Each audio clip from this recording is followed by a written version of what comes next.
अस्सलामुअलैकुम class, welcome in bite one chemistry. आज का हमारा लेक्चर है चैप्टर 6 सेकंड लेक्चर। तो आज हम कुछ टॉपिक्स को डिस्कस करेंगे, जैसे रिवर्सिबल रिएक्शन को हम कैसे जो है वो तकमील तक पहुंचा सकते हैं, उसको कैसे फिनिश कर सकते हैं। और उसके बाद कुछ ऐसे डिहाइड्रेटिंग एजेंट्स के बारे में पढ़ेंगे या कुछ ऐसे मेथड्स के बारे में पढ़ेंगे जिससे हम जो इथाइल एसीटेट है उसकी फॉर्मेशन में जो वाटर बनता है उसको हम एक्सट्रैक्ट कर सकें। हम जानते हैं कि वाटर का जो बॉइलिंग पॉइंट है वो इथाइल एसीटेट से ज़्यादा होता है, तो नॉर्मली उसे बॉईल करके निकालना पॉसिबल नहीं है। हम चाहते हैं कि वाटर ही जो हमारा मिक्सचर है उससे सेपरेट हो जाए। तो कौन कौन से ऐसे तरीके हैं जिनसे हम वाटर को सेपरेट कर सकते हैं, तो देखते हैं। First question, how the reversible reaction goes to completion, के रिवर्सिबल रिएक्शन जो है वो कैसे कंप्लीशन को पहुंचते हैं। तो reversible reaction goes to completion if either one of the product is withdrawn from the reaction mixture. अगर कोई एक भी प्रोडक्ट रिएक्शन मिक्सचर से हमने एक्सट्रैक्ट कर लिया तो वो फौरन से क्या हो जाएगा, स्टॉप हो जाएगा, कंप्लीशन को पहुंच जाएगा। बीइंग अ गैस, और being a gas it escape into the atmosphere. देखो, या तो वो कोई प्रोडक्ट जो हो उसमें से एक गैस हो और बीइंग अ गैस वो क्या कर जाए, एस्केप कर जाए। जैसे कि हमारे पास एग्जांपल है हीटिंग ऑफ कैल्शियम कार्बोनेट, जिसको हम लाइमस्टोन भी कहते हैं। सो द कैल्शियम कार्बोनेट जब हम इसको क्या करते हैं, हीट करते हैं, तो हीट के दौरान क्या बनता है, हमारे पास लाइम बनता है जो कि कैल्शियम ऑक्साइड है, और कार्बन डाइऑक्साइड बनती है। तो ये दोनों तो सॉलिड फॉर्म में एग्जिस्ट करते हैं, बट कार्बन डाइऑक्साइड जो है वो गैसियस फॉर्म में एग्जिस्ट करती है। अब यहाँ क्या होगा, देखें कंडीशन क्या है। So if the above reaction is carried out in open container, अगर तो ये जो रिएक्शन है ये हमने ओपन कंटेनर में, ओपन वेसल में किया, तो क्या होगा, carbon dioxide escape into atmosphere and the reaction goes to completion. और जो रिएक्शन है, कार्बन डाइऑक्साइड एटमॉस्फेयर में चली जाएगी और जो रिएक्शन है वो हमारे पास क्या हो जाएगा, स्टॉप हो जाएगा। So carbon dioxide escape into the atmosphere and the reaction goes to completion। तो रिएक्शन क्या हो जाएगा, कंप्लीशन को पहुंच जाएगा, तकमील को पहुंच जाएगा।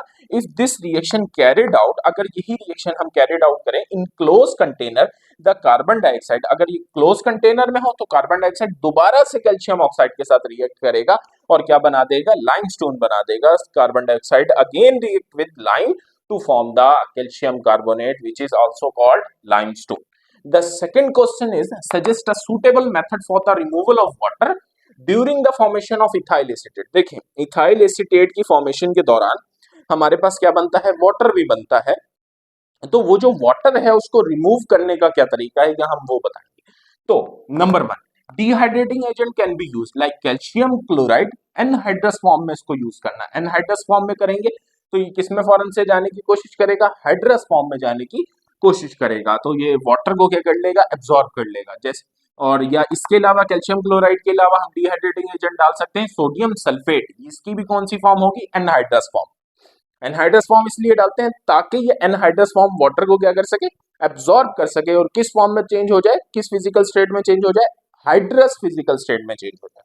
Again the second method is the azeotropic distillation। What is the azeotropic distillation? We can form the azeotrope of water with benzene or toluene। हम देखें जो भी है रिएक्शन मिक्सचर, उसमें हम बेंजीन डाल देंगे या क्या डाल देंगे, टोलुइन डाल देंगे, उसको मिक्स करेंगे, जिसके नतीजे में क्या होगा, बेंजीन और वाटर जो है वो आपस में मिक्स होके एक एजोट्रोपिक फॉर्म बना लेंगे। उस एजोट्रोपिक फॉर्म में जो हमारे पास वाटर का बॉइलिंग पॉइंट है वो कम हो जाएगा इथाइल एसीटेट से। यानी वाटर का जो एजोट्रोप अब बना है वो, उसका जो बॉइलिंग पॉइंट है वो इथाइल एसीटेट से क्या हो जाएगा, कम हो जाएगा। अब जब हम हीट करेंगे तो पहले जो इथाइल एसीटेट आने की बजाय क्या आ जाएगा, वाटर आ जाएगा, रिमूव हो जाएगा, जिसकी वजह से वाटर रिमूव हो जाएगा और हमारे पास एंड में प्रोडक्ट क्या बन जाएगा, इथाइल एसीटेट बच जाएगा। So the azeotrope of H2O with benzene और टोलुइन हम ये बना सकते हैं।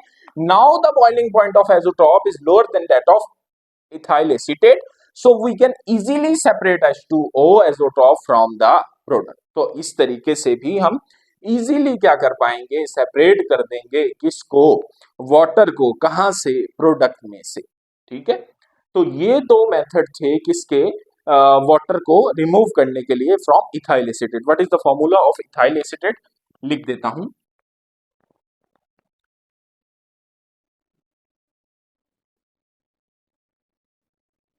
This is the formula.